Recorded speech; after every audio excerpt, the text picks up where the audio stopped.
어제 최순실 씨 뇌물죄 재판에 장시호 씨가 증인으로 출두를 했는데 지금까지 알려지지 않은 많은 사실들을 폭로를 했습니다. 일단 작심을 한 것 같아요. 그동안에 언론 보도 아닌 내용들이 굉장히 많이 나왔었거든요. 네, 그렇습니다. 일단은 검찰에서 증언한 내용을 확인하는 그런 증인이었어요. 직접 나와서 증언을 해야지만 그 증거가, 그러니까 검찰 조서의 증거가 이제 채택이 되거든요. 그런데 검찰에서 진술한 것만 해도 되는 장시호 씨가 갑작스럽게 생각이 납니다 하고 단편적으로 생각이 나는 부분들, 우리가 보통 이제 생각했던 호칭이라든지 생각 못했던 호칭이라든지 뭐 삼성동 자택의 비자금이라든지 여러 부분에서 생각지도 못한 이야기들을 하니까 최순실 씨가 드디어 흔들렸다. 그러니까 이렇게 물론 자신이 직접 법정에서 증인들한테 질문한 적은 있어도 화를 내고 막 이렇게 폭발한 적은 없었거든요. 그러니까 상당히 아픈 부분들이 지금 증언이 된 게 아니냐라고 지금 추측을 할 수가 있겠습니다. 그러니까 언론에서는 고성이라고 표현하지만 거의 말싸움하는 정도에 이르렀다는 얘기거든요. 네, 그렇죠. 사실은 이제 좀 이례적인 부분이긴 합니다. 그동안은 서로 얼굴을 법정에서 봤을 때도 쳐다보지도 않았다고 하지 않습니까? 그러니까 특히 그런데 이 장시호 씨가 특검의 그 수사 특급 도움이라고 별칭을 가질 정도로 굉장히 협조적인 자세를 취했긴 했지만 그 지난 3월 달에 그 재판정에서 최순실 씨하고 같이 앉았을 때도 보면 서로 얼굴도 쳐다보지 않을 정도로 그랬죠. 이렇게 외면을 하고 그랬었는데 어제 같은 경우는 아주 좀 이렇게 이례적으로 사실상 그 법정에서 이모하고 조카 사이가 충돌하는 그런 아주 이례적인 모습을 보였는데 이 부분은 아마 장시호 씨 입장에서는 아마 작심을 하고 얘기를 했다. 여기에 대해서 아마 그걸 반박하는 최순실 씨 입장도 아마 그 장시호 씨의 그 좀 자기가 예상하지 못한 부분을 진술을 하기 때문에 거기에 대해서 아마 다급한 그런 그 심정을 아마 그런 입장에 처해져서 강력하게 반박한다고 하는 가운데서 이제 고성이 나왔던 것 같고요. 그런데 장시호 씨가 이렇게까지 하는 건 제가 보기에는 본인의 결심으로는 이렇게 적극적으로 법정에서도 사실을 사실대로 말함으로써 본인의 형 부분을 이렇게 아마 좀 형량을 줄이는 그런 것을 아마 의도하고 이렇게 나오지 않았나 이렇게 분석할 수 있겠습니다. 저희가 그동안에 알던 이 두 사람 다 성격이 보통은 아니었거든요. 그런 것 같아요. 집안 자체가 좀 그런 분들이 많은 것 같아요. 상당히 좀 세다고 그러죠. 그렇죠. 그런 상황에서 만나다 보니까 서로 다른 얘기를 하다 보니까 고성이 놓을 수밖에 없는 것인데 크게 보시면 이렇게 보면 됩니다. 지금 최순실 씨는 갈 때까지 가봐야 됩니다. 이 많은 얘기를 다 부인했습니다. 박근혜 전 대통령과 한 묶음이에요. 갈 때까지 가야 됩니다. 그렇죠. 중간에 인정을 한다도 이러면 안 돼요. 정유라 들어오면 더 큰일 납니다. 가야 돼요. 그런데 조카 장시호는 그것이 아니라 손바닥으로 한 대를 가릴 수 없다는 사실을 이미 알고 있어요. 관련된 많은 내용을 이미 밝혔습니다. 자, 서로 다른 길로 가는 기차가 재판에서 마주쳤어요. 어떻게 될까요? 외면하면 돼요. 그러나 발언을 하려고 그러면 외면할 수 없잖아요. 발언하니까 충돌되고 있는 거예요. 그러니까 최순실 씨 같은 경우는 왜 허위 사실을 폭로하느냐? 당황스럽다. 이모, 손바닥으로 한 대를 가리세요. 뭐 이렇게 말하고 있는 거거든요. 예상됐던 대목인데 오히려 이 대목에서는 아마 최순실 씨가 굉장히 당황스러웠을 거예요. 자, 그랬겠죠. 장시호가 저를 말하는데 혹시 다음에 정유라가 들어오면 어떡할까? 더 감동 못합니다. 어떤 경우에든 아마 정유라를 막기 위해서 애를 쓸 수밖에 없는 상황을 직접 어떻게 보면 간접적으로는 경험하지 않았겠느냐 그런 생각도 듭니다. 이게 재판을 하다 보면은 이게 어떤 식의 맥락을 좀 파악할 필요가 있습니다. 보통 이제 그 검찰에서 참고인으로 조사했던 사람을 증거를 내니까 이거 동의 못한다 하니까 이제 장시호를 검찰 측 증인이 나왔는 겁니다. 그렇게 되면 일단 검찰 측에서 먼저 묻습니다. 이거 조서 당신 그때 제대로 진술한 거 맞습니까? 하고 그중에 핵심적인 거 몇 개를 묻습니다. 그래서 증거 능력을 부여한 다음에는 그 다음에는 어떻게 하냐 하면은 최순실 측 변호인이 미리 준비해온 증인 반대 신문 사항을 물었을 겁니다. 근데 그걸 다 묻고 났더니만 최순실 씨로서는 이거 부족하다 이렇게 생각을 했나 봅니다. 그러니까 최순실 씨가 재판장님한테 제가 조금 더 물어도 되겠습니까? 이런 분위기가 된 거죠. 거기에서는 결국 그동안 그 자기가 조서에도 나오지 않았지만 본인이 생각하기에는 어쨌든 진실이 아니다라고 하는 것을 물었던 것 같은데요. 결국 오히려 되로 주고 말로 받는 그런 격이 된 것이죠.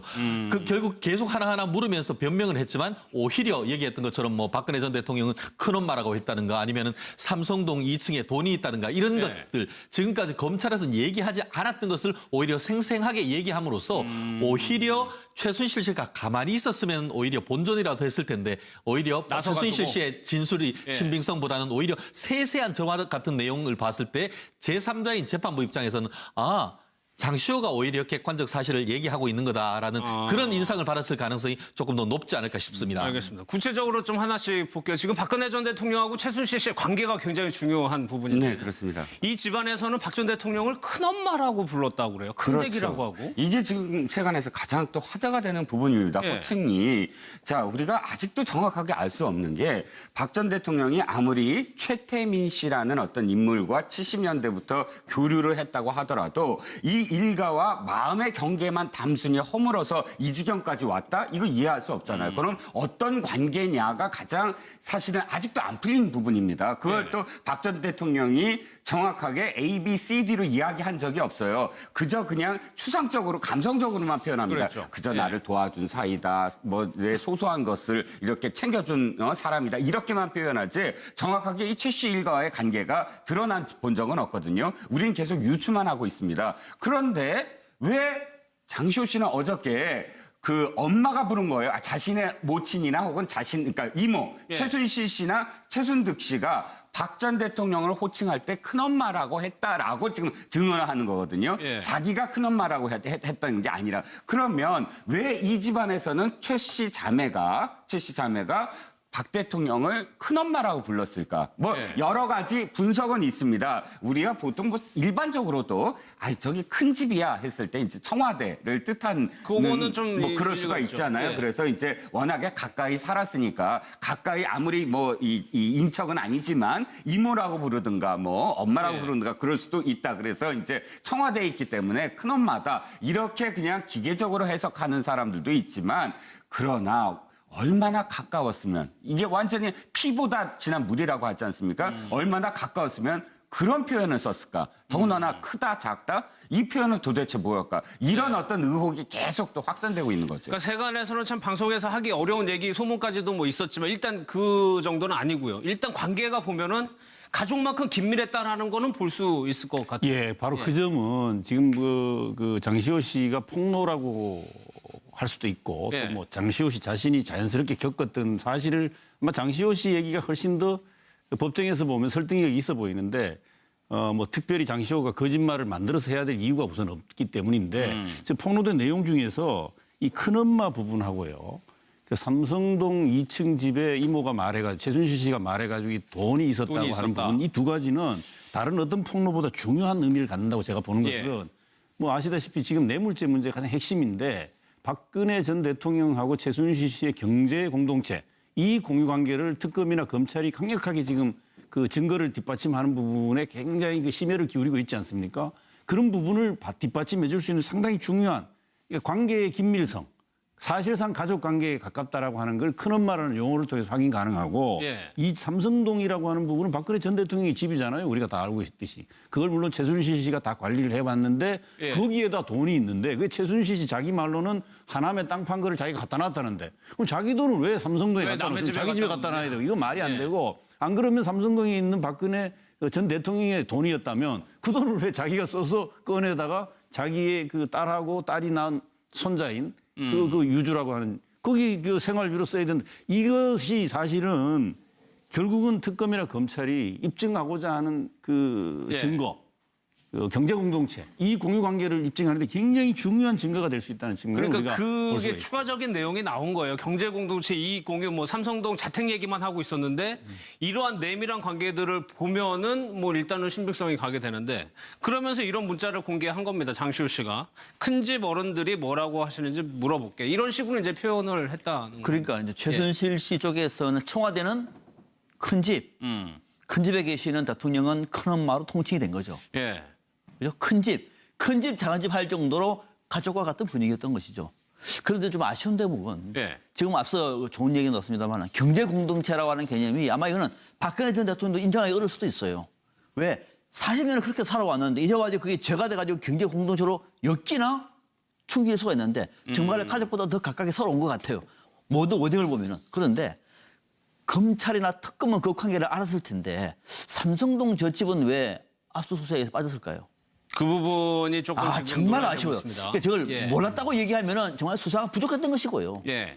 그러니까 삼성동 자택에 박근혜 전 대통령과 또는 최순실 씨가 수시로 오고 가고 했다라고 얘기하면은 거기도 뭐가 있을 수도 있잖아요. 예. 또는 그동안 잃어버렸던 검정색 빨간색 가방이 있을 수도 있는 것이고 한 번쯤은 생각해 볼 텐데도 안 갔다는 거. 몰랐다고 얘기하면 무능한 것이고 알고도 알았다고 얘기하면은 이거는 또 국민의 비판을 받을 대목이거든요. 예. 왠지 삼성동 자택, 박근혜 전 대통령 자택을 압수수색하지 않는 것이 지금 보니까 상당히 많은 여한으로 저도 우리 남습니다. 박 박사님 말씀에 공감을 하면서 예. 아마 그때가 특검이 수사를 하고 있을 때 장시호 씨가 이제 그 12월에 아마 이걸 얘기한 것 같은데 특검이 알았다는 거죠.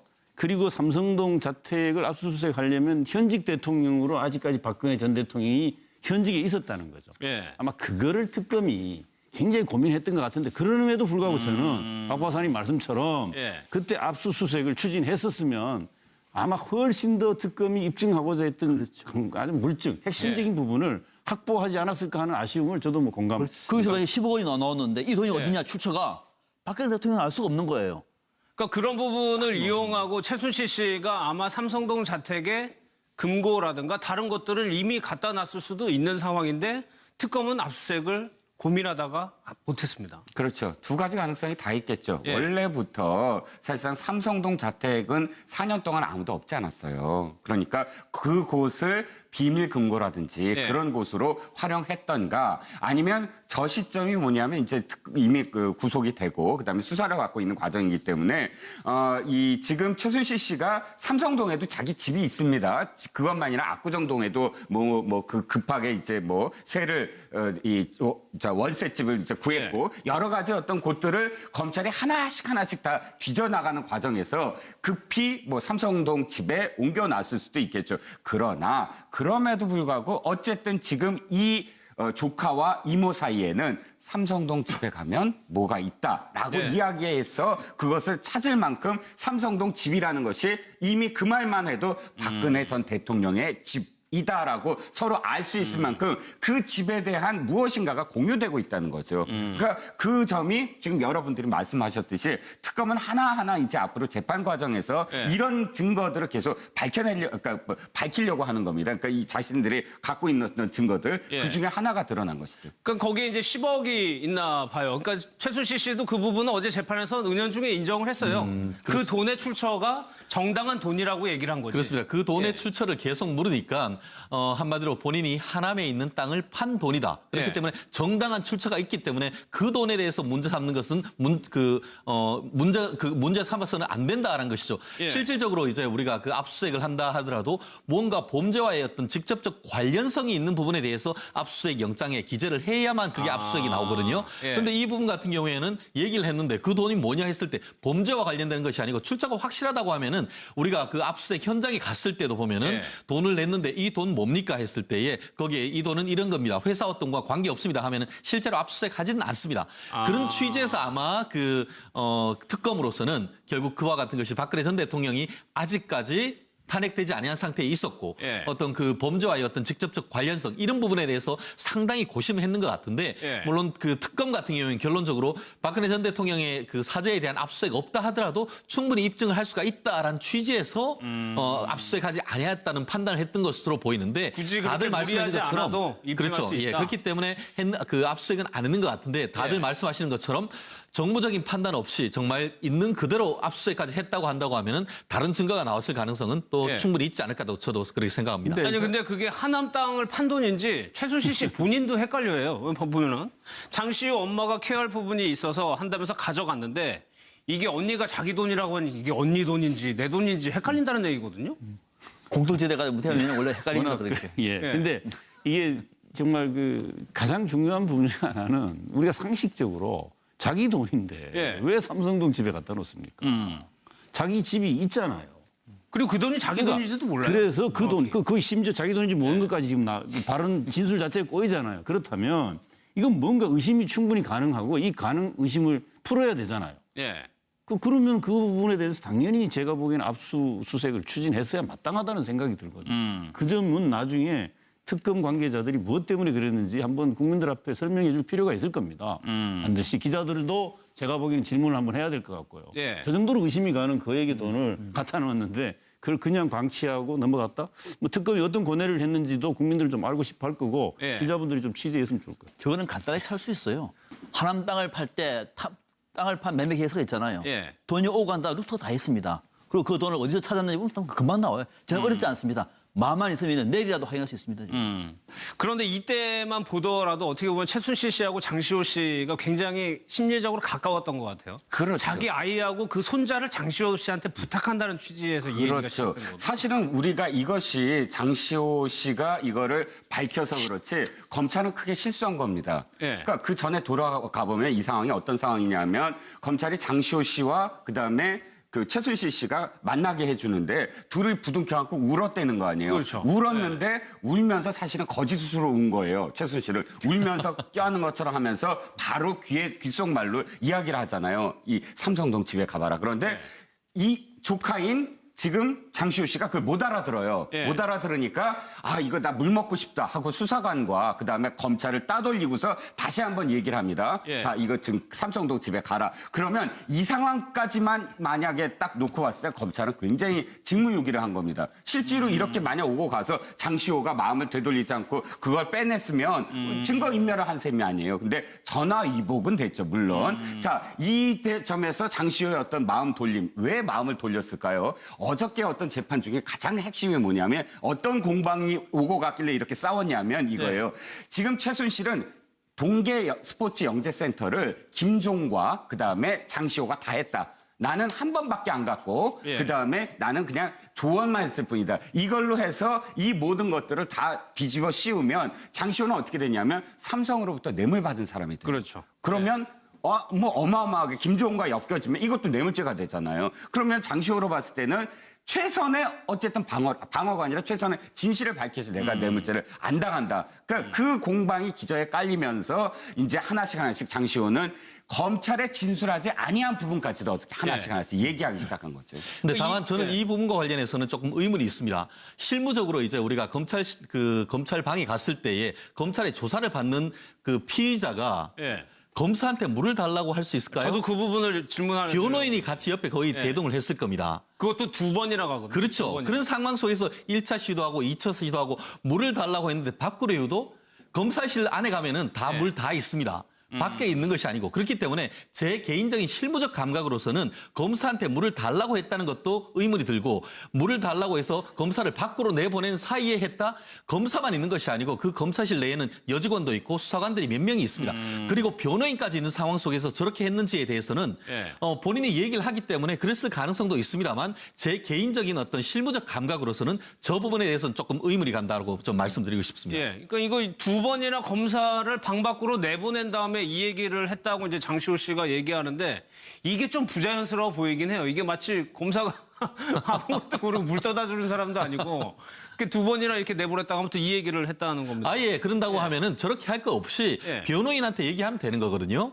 옆에 있는 변호인한테 매우 좀 전해달라고도 할 수 있는 것인데 옆에 그 검사 있고 다들 그 수사관까지 다 있는데 저렇게 했다? 저의 개인적인 어떤 실무적 감각으로서는 조금 납득하기 어려운 점은 있는 것 같습니다. 혹시 변호인한테도 숨겨야 할 뭐가 있지 않을까요?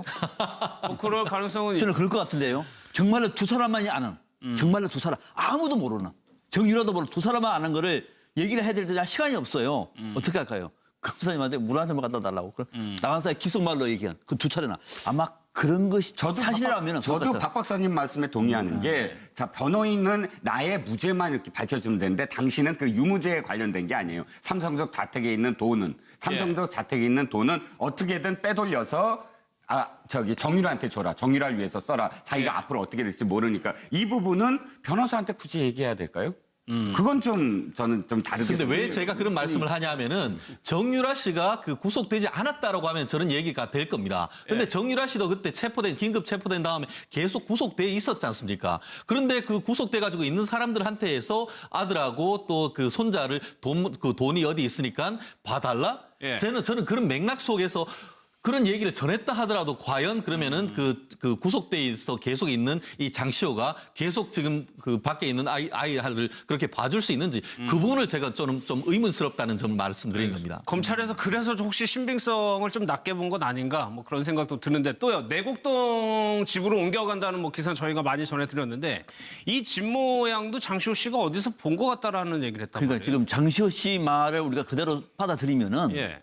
이전부터 박근혜 전 대통령이 삼성동 자택을 팔고 다른 곳으로 옮길 것을 물색을 하고 있었다. 그랬다는 얘기죠. 뭐 유엔 빌리지 얘기 나오는 것이고. 예. 그리고 내곡동도 우리는 이번에 처음으로 내곡동 가진 집을 산 줄 알았는데 그것이 아니라 내곡동 가운데서도 그 집이 그 집인지는 모르겠으나 2층 집에 보니까 그때 이미 얘기가 나왔던 집인 것 같다. 그때도 내곡동 얘기가 나왔다라고 지금 말을 하고 있는 거거든요. 그러면은 박근혜 전 대통령이 이미 청와대에 있을 때부터 삼성동에서 다른 곳으로 살 수 있는 그 얘기를 이미 흘린 것이고 그거를 네.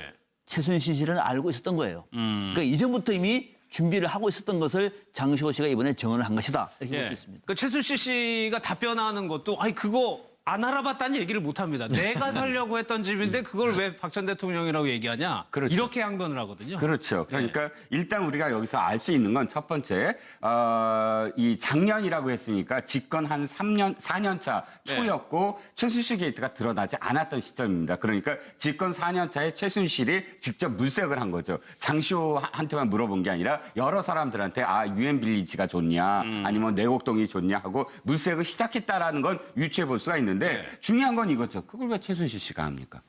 그걸 왜 최순실 씨가 유엔 빌리지도 알아보고 내곡동도 알아보고 그러니까 여기서도 어찌됐든 이 사람은 모든 거를 다 또 관계가 또 관계가 또 강화되죠. 드러나는 어떤 대목이죠. 이실 전에 몰라서 물으신 거 아니잖아요. 예. 또 하나 나온 내용이 이것도 재판에서 중요한 내용일 것 같은데 박 전 대통령하고 기업 총수가 독대하는 거를 최순실 씨가 알았다. 이거는 어떻게 보면 공모하고도 연결되는 거거든요. 그렇습니다. 지금 그 글이 나오고 있습니다만, 예. 2015년 7월 24일 날, 그때 이제 그 박근혜 전 대통령이 이 기업 총수를 그 면담이 있던 날인 것 같은데, 예. 이게 그와 관련했는 이제 서류가 이렇게 있었다는 거 아니에요? 지난번에도 어떤 게 있었습니까? 아주 고가 그 가방에 뭐가 있어서 그 이모가 그 화장실 간 사이에 열어봤더니만 이런저런 그 청와대 인사 관련되는 자료가 있었다라는 그런 나름대로의 어떤 연장선상에 있는 것 같은데 네. 지금 얘기하는 것은 따르면은 그때 있었던 청와대 인사 검증에 관한 써놨던 필체와 지금 여기에서 있었던 써놨던 글씨가 일치했다. 뭐 이런 얘기가 지금 나오고 있습니다. 그렇기 때문에 결국 지금 그 박근혜 전 대통령에 대해서도 공무상 비밀 누설과 관련해 가지고 기소된 것은 한 20-30가지로 돼 있지만 그것 이외에도 관련된 내용들이 왔다 갔다 했을 가능성이 보여주는 대목이 아닌가 싶습니다. 예. 저것도 상당히 제가 보기에는 증거가 될 건데 증거가 있죠, 물론 최순실 쪽 변호인이 부동의를 했기 때문에 아마 증거 능력이 있는지에 대해서는 법정에서 다시 아마 판사가 심사를 하게 될 텐데 저는 이 장시호 씨의 이 태도하고 이 내용의 문제에 있어서 장시호 씨가 우선 상당히 기억력이 좋은 사람 같아요. 네. 보통 우리 일반적으로는 그걸 꼼꼼하게 보통 머리는 보지 않고는 이게 기억해서 다 자기가 스스로 진술서를 만들어서 특검에다가 갖다 주고 이랬다지 않습니까? 예. 저것도 사실은 본인이 그 서류를 가지고 있었던 게 아니라 그 서류를 봤던 걸 기억해낸 거 아닙니까? 근데 왜 그러면 어떻게 기억했느냐고 물었을 때 본인이 얘기를 하기를 그 당시에 그 A4 용지 한 페이지 정도에 그 재벌 총수들과 만나는 일정이 나와 있고 예. 액수 같은 게 적혀 있었다지 않습니까? 삼성은 204억이고 그런데 왜 한화는 13억, 7억 이러면서 이거를 자기가 기억하는 이유가 동계 스포츠센터 직원한테 이게 아마 직원이 봐서 자기가 얘기했던지 그 직원이 그걸 자꾸 기억을 되뇌어줘서 그래서 자기가 기억한다고 얘기했는데 최순실 씨 기억력인 측면하고 또 하나는 최순실 씨가 저렇게 굳이 없는 걸 만들어서 말해야 될 이유를 딱히 우리가 이렇게 합리적으로 장시호가 어렵지 않습니까? 장시호가 앞서 아까 얘기한 부분에 있어서도 저는 검찰하고 거기 아마 수사받는 자리는 아니었을 거라고 보여지거든요. 둘이 아마 검찰에서 면담을 시키는 이런 자리였을 것도 같은데 그 상세하게 설명을 하는 내용을 보면 그렇게 소설 쓰듯이 만들었다고 하기에는 상당히 그 신빙성이 있지 않습니까? A4 용지에 적어가지고 구체적으로 반을 접어가지고 그 이모가 보여줬다라든가 이런 거를 어떻게 소설을 써서 만들겠어요? 그러니까 최순실 씨가 대기업 총수 누구를 몇 시에 만나고 무슨 집행유예 이런 거를 굳이 알아야 될 이유가 있죠. 재단하고 이제 연결이 되는 바로 그거죠. 그러니까 지금 박근혜 전 대통령이 재벌 총수들 만나가지고 돈 얘기를 하잖아요. 또는 개인적인 부탁도 하잖아요. 작은 거 부탁을 다 합니다. 누구의 부탁을 받고요? 최순실의 부탁을 받고. 네. 그러니까 쉽게 말하면 최순실 씨의 청탁 또는 최순실 씨의 요구를 들어준 거예요. 그러면 최순실 씨는 누구하고 언제 무슨 얘기를 하는지 대가가 뭔지를 다 알고 있어야 되잖아요. 예. 그걸 지금 메모가 발견된 거예요. 그 메모가. 그러니까 쉽게 말하면 최순실 씨는 그 메모를 보면서 앞으로 박근혜 전 대통령의 체벌 청구사가 어디서 만나고 언제 만나고 무슨 얘기를 하고 결과가 뭔지 다 알고 있는 거예요. 그렇죠. 이 얘기를 청와대 누군가하고 서류를 주고받으면서 다 집에서도 다 보고 있었던 거예요. 예. 놀라운 일이죠. 이런 얘기를 하니까 최순실 씨가 당황할 수밖에 없겠죠. 화도 낼 수밖에 없죠. 손바닥으로 하늘을 가리지 말라. 예. 그렇죠. 그러니까 어저께 사실은 손바닥으로 장시호 어떻게 씨가 하는가 그랬거든.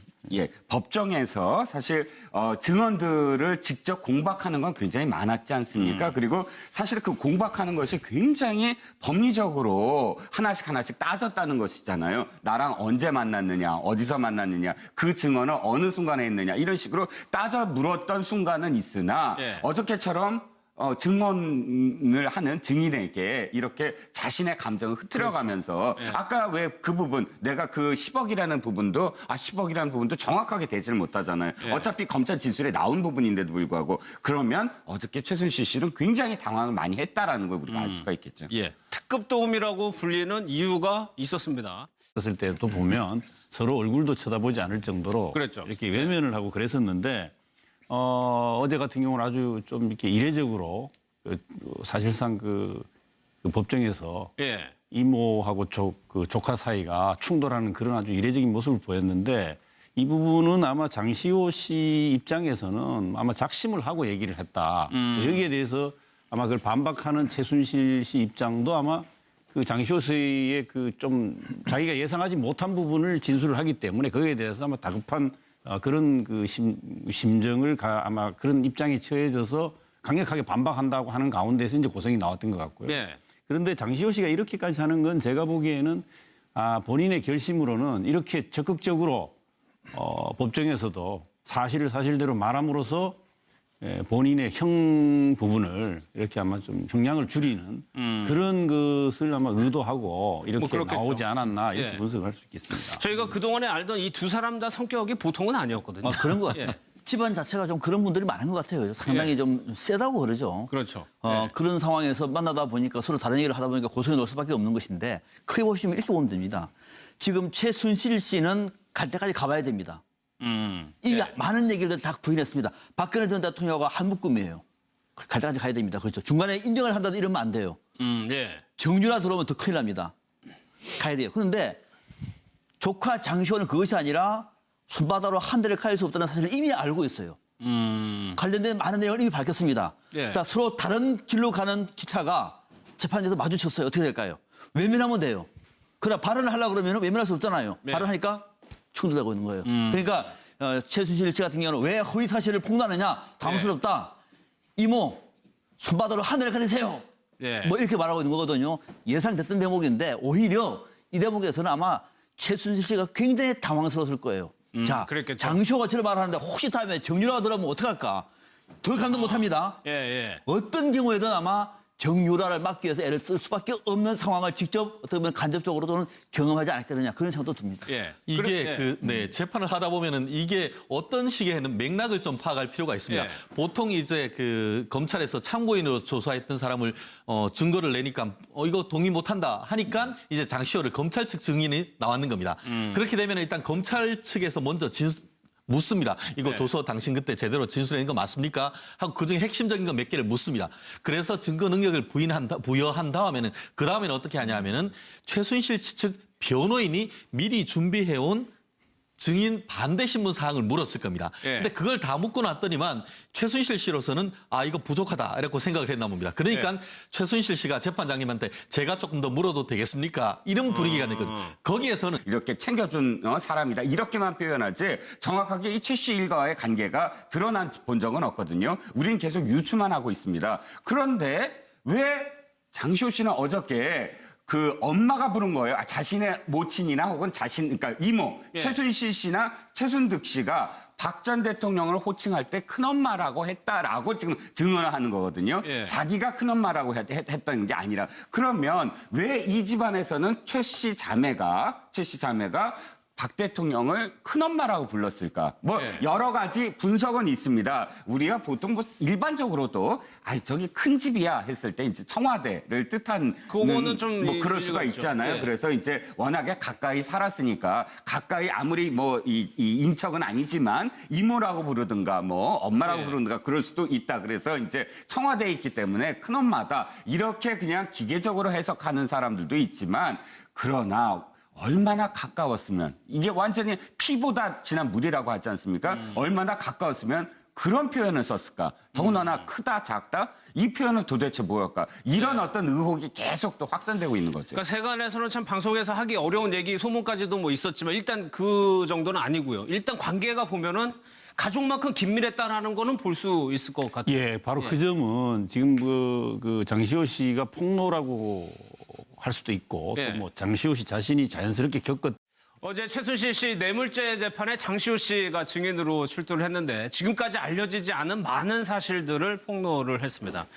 일단 작심을 한 것 같아요. 그동안에 언론 보도 아닌 내용들이 굉장히 많이 나왔었거든요. 네, 그렇습니다. 일단은 검찰에서 증언한 내용을 예. 확인하는 그런 증인이었어요. 예. 직접 나와서 증언을 해야지만 그 증거가, 그러니까 검찰 조서의 증거가 이제 채택이 되거든요. 그런데 검찰에서 진술한 것만 해도 되는 장시호 씨가 갑작스럽게 생각이 납니다 하고 단편적으로 생각이 나는 부분들 우리가 보통 이제 생각했던 호칭이라든지 생각 못했던 호칭이라든지 뭐 삼성동 자택의 비자금이라든지 여러 부분에서 생각지도 못한 이야기들을 하니까 최순실 씨가 드디어 흔들렸다. 그러니까 이렇게 물론 자신이 직접 법정에서 증인들한테 질문한 적은 있어도 화를 내고 막 이렇게 폭발한 적은 없었거든요. 그러니까 상당히 아픈 부분들이 지금 증언이 된 게 아니냐라고 지금 추측을 할 수가 있겠습니다. 그러니까 언론에서는 고성이라고 표현하지만 거의 말싸움하는 정도에 이르렀다는 얘기거든요. 네, 그렇죠. 사실은